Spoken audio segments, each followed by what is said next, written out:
नया IBN 7 हौसला है। और अब रुक अगली खबर का करते हैं। उत्तर प्रदेश में सरकारी तंत्र मुआवजे के नाम पर किसानों के साथ कैसा मजाक कर रहा है, इसका एक नमूना फैसलाबाद में देखने को मिला है। किसानों की बर्बाद हो चुकी फसलों के नुकसान का मुआवजा देने गई राजस्व टीम ने फैसलाबाद के बाजिदपुर गांव में 75 रुपए 100 रुपए तक के चेक वहां पर बांटे। जिले में दर्जनों ऐसे गांव हैं जिसमें प्रशासन मुआवजे के नाम पर खेल कर रहा है। राजस्व विभाग का खेल यहीं तक सीमित होता हुआ नहीं है। बाजिदपुर गांव में कब्रिस्तान की जमीन को भी उपजाऊ जमीन दिखाकर 100 रुपए के 8 चेक वहां पर बना दिए गए। बेमौसम बारिश और ओलावृष्टि से बर्बाद हुई फसलों के मुआवजे पर किसान सवाल कर रहे। बाजिदपुर पहुंचे बीजेपी के प्रदेश अध्यक्ष लक्ष्मीकांत वाजपेयी ने आरोप लगाया कि लेखपाल और कानूनगो के बगैर सर्वे के किसानों का चेक जो है यहां पर बनवा दिया गया है।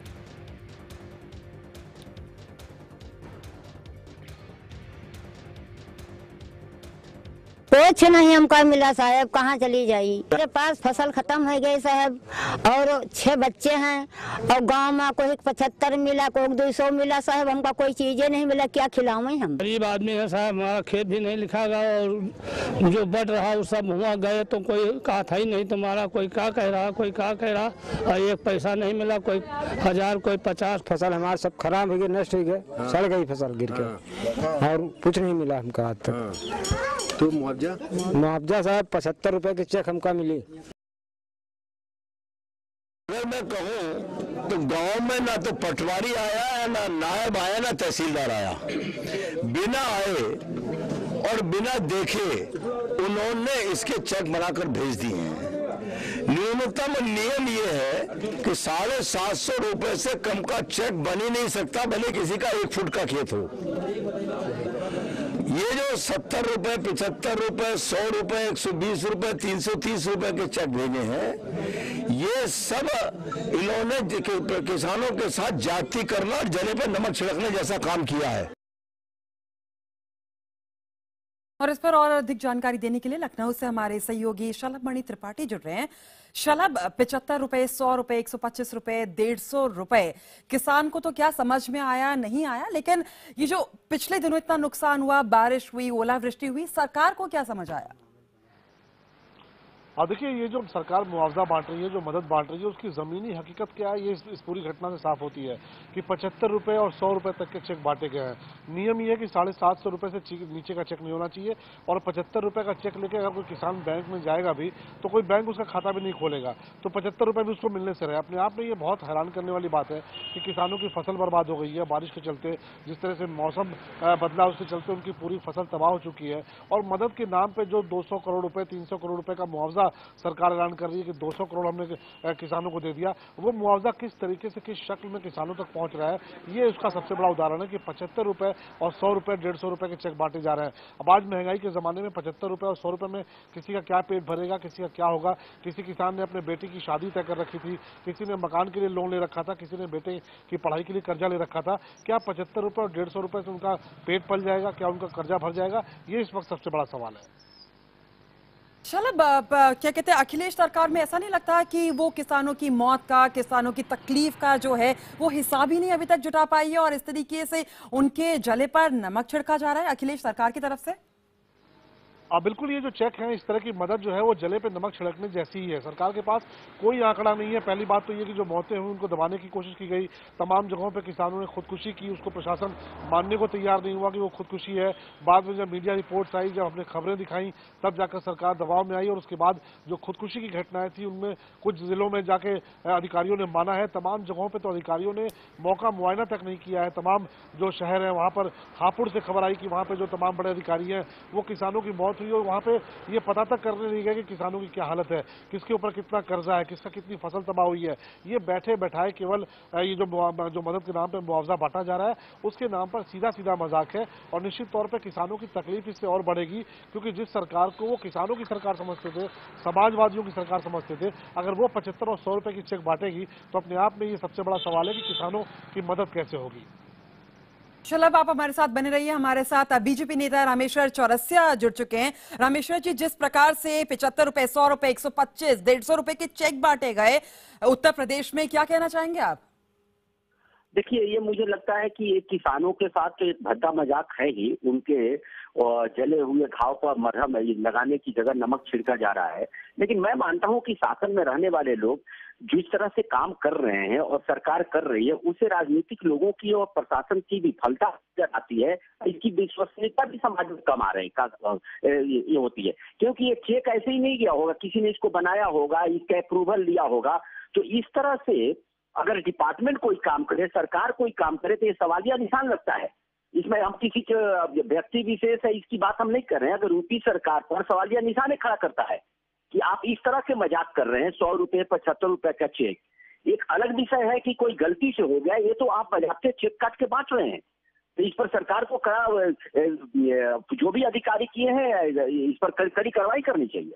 लेकिन रामेश्वर जी, आपको लगता है कि ये गलती से हुआ होगा या फिर सरकार ने बिल्कुल इसको? बता रहा हूं, गलती से नहीं हो सकता है। तो लाइन से आपने चेक काटा है 75 रुपए 100 रुपए, इसमें गलती कैसे हो सकती? चेक बनाने वाला कोई होगा। ऐसा भी नहीं है कि कोई कंप्लेन किया है कि आपने हमसे पैसे ज्यादा ले लिए, चेक कम के दिए, ऐसी बात भी नहीं हुई है। इसका मतलब कि इंटेंशनली ये किया गया है। तो कहीं ना कहीं सरकार की विफलता का ये परिणाम है।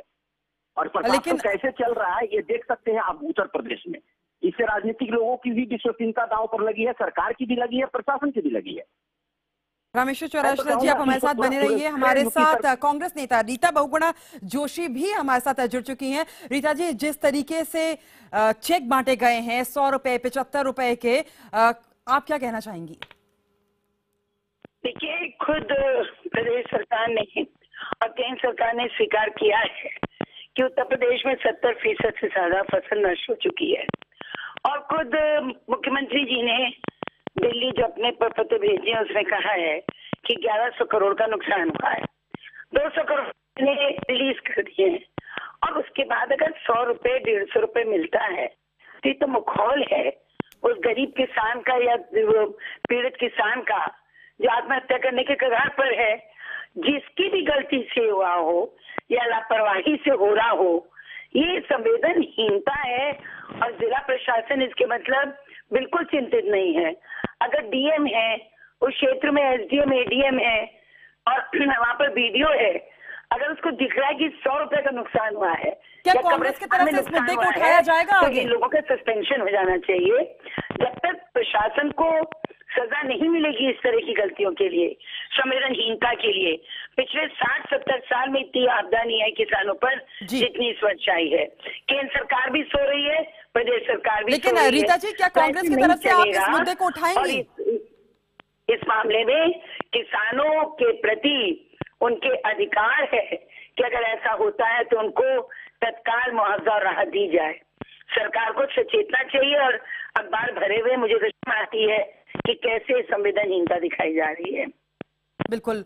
हमारे साथ रामेश्वर चौरसिया जी भी बने हुए हैं बीजेपी से। रामेश्वर चौरसिया जी, बीजेपी की तरफ से क्या कुछ आगे कदम उठाए जाएंगे? क्या बीजेपी इस मुद्दे को उठाएगी? नहीं, बीजेपी ने तो बोला है, हमारे सुने प्रदेश अध्यक्ष ने भी बोला है। सवाल देखिए मुद्दे उठाने की नहीं है, सवाल है गरीबों के साथ जिस तरह आप मजाक कर रहे हैं, ये लोकतंत्र में कतई मान्य नहीं हो सकता किसी सरकार प्रशासन के लिए। ये 100 रुपये क्या है? किसी का 5 किलो नुकसान हुआ है क्या? ऐसा आप खुद सोच लीजिए कि कोई 2-4 में तो खेती करता ही है। अगर 70% से ज्यादा नुकसान हुआ है, जैसे रीता जी का मैं सुना सरकार बोला है, तो 1 डिसमिल भी होगा तभी वो मुआवजा हजारों में ही हो सकता है। तो इस तरह से जो किया गया है, एक कहीं ना कहीं मुझे नहीं लगता है कि थोड़ी भी संवेदनशीलता की चपरासी में भी होती, क्लर्क में भी होती या प्रशासन के छोटे अधिकारी में भी होती तो इसका काम होता। इसका मतलब कि ऊपर से नीचे तक जिस तरह की लापरवाही है, अखिलेश सरकार का कंट्रोल नहीं है चीजों पर भी। ये तो बहुत बहुत शुक्रिया हमारे साथ जुड़ने के लिए जी। बहुत बहुत शुक्रिया रामेश्वर चौरसिया जी हमारे साथ जुड़ने के लिए। रीता जी, आपका भी बहुत बहुत शुक्रिया। और कांग्रेस नेता अभिषेक मनु सिंघवी का क्या कहना है इस पूरे मसले पर, ये भी आप देखिए। देखिए, अगर कानूनी प्रावधान जो लागू हैं उनके आधार पर कोई गलती हुई है तो ये बहुत दुर्भाग्य की बात है। निश्चित रूप से इनकी अपील होती है, दूसरी बार अपील होती है और तथ्यों के आधार पर वृद्धि और बढ़ोतरी की जा सकती है। लेकिन ये बात जरूर है कि इससे किसानों को बहुत जोर पड़ता है इस प्रक्रिया में। और ये दुर्भाग्यपूर्ण बात है कि इतनी छोटे फिगर पे शुरुआत की गई है। मुझे इस पे कोई संदेह नहीं है कि जो अपील वाली अदालतें हैं वो इसको वृद्धि करेंगी, लेकिन दुर्भाग्य है कि शुरुआत ही इतनी गलती हुई है।